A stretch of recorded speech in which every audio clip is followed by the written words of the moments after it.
Nossa entrevistada se chama Luísa Pastor, ela tem 57 anos e foi formada pela USP. Ela trabalhou como repórter e editora em jornais como Diário Popular, O Estado de São Paulo, Folha de São Paulo, Gazeta Mercantil e O Globo. Trabalhou também em revistas como Isto É, Senhor e Dinheiro. Hoje, Luísa trabalha com gestão de crise, foco e política. Bom, boa tarde, Luísa. Obrigada pela presença. A primeira pergunta que a gente quer fazer para você seria quais são as técnicas usadas no processo de entrevista? No antes, quando você pesquisa sobre o entrevistado, durante e depois? Bom, entrevista não tem receita de bolo. Basicamente consiste em alguém fazer uma pergunta e a outra pessoa responder, ou não.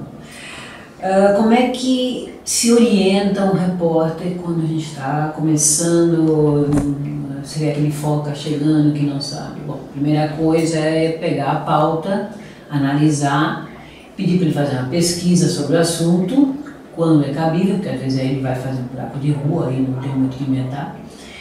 Mas fazer uma pesquisa, que antigamente era feita no arquivo do jornal, hoje em dia o Google ajuda muito, mas o Google também é perigoso, então a gente pede para complementar sempre com o material do próprio jornal, dos arquivos, da revista.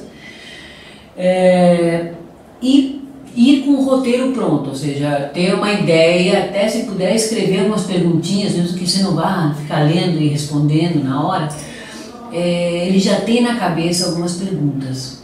Mas para isso ele tem que ter feito a pesquisa antes, não só no Google. O Google engana porque ele é, enfim, negociado, o espaço que o que vem primeiro é pago, então você pode cair em armadilhas pelo Google. Isso é o antes, né? Na hora que o repórter chega lá para fazer a entrevista, é sempre importante ele sondar. Primeiro, ele já conhece a fonte. Segundo, a fonte está acostumada da entrevista. Se ele já conhece a fonte, a vida fica mais fácil, porque já há um relacionamento. Se não conhece, ele vai sondar aos poucos a atitude. Então, se ele vê que a pessoa está muito tensa, joga a conversa fora, fala do tempo, fala do trânsito, fala de qualquer coisa que não tenha a ver diretamente com o assunto para a pessoa ir se soltando. Você percebe que ela está assim, com os cotovelos juntinhos, estava nervoso, piscando, não sei o quê, falei, aquilo não vai render nada. Então joga um pouco de conversa fora, não vai direto nunca nas perguntas mais difíceis, se puder, que é o problema de pessoal de televisão, não tem jeito. Mas enfim, você tenta sempre dar umas voltas ao assunto para chegar nas perguntas mais difíceis, aquela que o entrevistado pode chegar e parar tudo e vou embora a partir daqui. Então você já garante alguma coisa antes.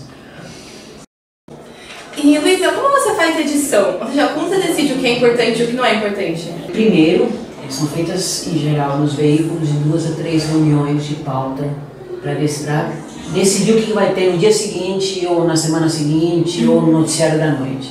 Então existe a primeira reunião, que é feita normalmente pelos pauteiros e chefes de reportagem, com aquilo que seria o jornal, ou o noticiário, ou a revista ideal que eles imaginam. Então, nós imaginamos que hoje nós vamos falar com o vice-presidente sobre aquilo, nós vamos falar com o empresário tal sobre tal assunto, vamos botar a reportagem na rua atrás desses temas.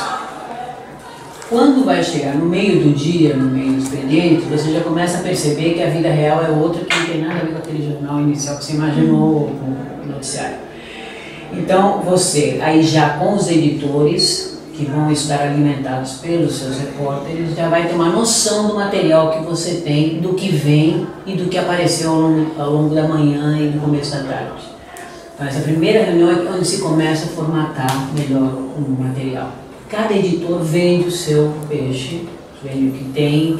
Olha, apareceu tal coisa, me parece importante. Teve um incêndio numa favela, óbvio que derruba o que era manchete, ela vai ser manchete, porque tem, além de ter imagem, tem impacto social, enfim, são coisas relevantes em termos de público.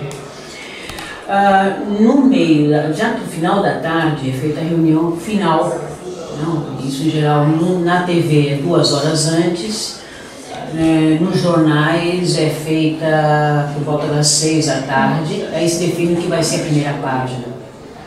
Aí todo mundo quer dar destaque para o seu assunto, mas enfim, aquela é uma decisão que é tomada pelo comando do jornal, pelo comando das redações, Luísa, o processo é sempre o mesmo com fontes importantes, ou tem alguma diferença? Quais são elas? O processo básico é sempre o mesmo. Pergunta, espera a resposta e faz outra pergunta. A diferença, em geral, é a liturgia de cada cargo, ou seja, a quem você vai entrevistar. Se é uma pessoa mais humilde, você tem que ter uma forma de abordar um pouco mais suave, porque ela se assusta. Quem não está acostumado à entrevista trava quando vê um microfone na frente ou um gravador, que a gente grava muito para proteger a informação, às vezes, quando ela é sensível. E quando é uma grande autoridade ou uma grande estrela de cinema, então tem todas as regras que os cerimoniais e as assessorias exigem. Então, por exemplo, você não pode chegar a mais de que tanta distância do entrevistado se for o presidente e tal. Se for ministro, tem que sentar naquela sala daquele jeito, cada um no seu lugar se identificar como tal.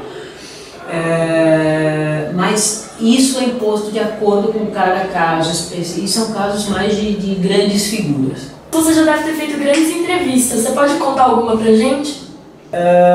Naquela época a gente militava, a gente fazia o jornalismo mais militante. Hoje em dia as redações estão bem mais céticas depois de tudo que se viveu, né? No impeachment, que eu também era coordenador de política do também partido na época, em Brasília. Então nós trabalhávamos 14, 16 horas por dia, era uma loucura. Então você vê aquele movimento, foi muito legal, muito rico, né? Foi muito importante. E tudo veio com isso, quer dizer, foi o período dos grandes planos econômicos, então também sempre estava, porque eu sempre fui da área de economia, mas acabava emprestada para a política nas grandes crises, porque as redações se mobilizam e formam equipes que puxa daqui, repórter, todo mundo para ajudar a fechar as coisas grandes. Então acabei muito para a política, muitas vezes. Mas os planos econômicos eu fiz todos, todos aqueles grandes planos, até o real. No real, inclusive, eu tinha acabado de dar a luz à minha filha e ela, bebezinho, o negócio do real tinha aparecido e o que eu faço com isso? Eu estava em casa, só que eu era secretária de redação da sucursal e pega o telefone, você começa a ligar e começa a trabalhar porque você não resiste. Dá de mamar, troca a fralda e pega o telefone. Então tem esse momento, foi um período muito rico. São histórias que, mais do que as pessoas, os momentos. Bem, Luísa, muito obrigada. Obrigada a vocês. Foi um prazer. Boa sorte. Obrigada.